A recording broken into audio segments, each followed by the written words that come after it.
การแสดงศิลปะดนตรีพื้นเมืองผสมผสานการเต้นร่วมสมัยโดยการร่วมกันระหว่างลาวและญี่ปุ่นเพื่อเป็นการแลกเปลี่ยนวัฒนธรรมระหว่างลาวและญี่ปุ่น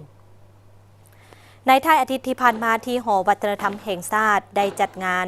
การแสดงศิลปะดนตรีพื้นเมืองผสมผสานการเต้นแบบร่วมสมัยโดยการร่วมมือกันระหว่างลาวและญี่ปุ่นเพื่อเป็นการแลกเปลี่ยนวัฒนธรรมระหว่างลาวและญี่ปุ่นและการร่วมมือกันระหว่างบริษัทฝั่งลาวสตูดิโอ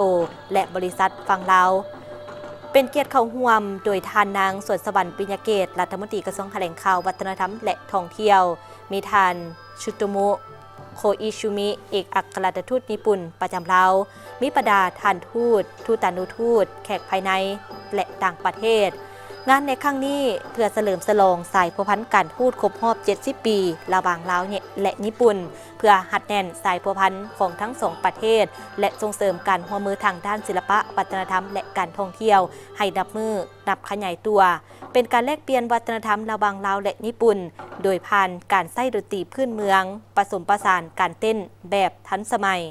ภายในงานมีการบ้างแสดงผลงานของนักศิลปินจากลาวและญี่ปุ่นที่ร่วมกันสร้างเป็นการแสดงที่ทรงพลังอย่างมีชีวิตชีวาเกี่ยวกับการเคลื่อนไหวของร่างกายและดนตรีเป็นประสบการณ์ที่ผสมผสาน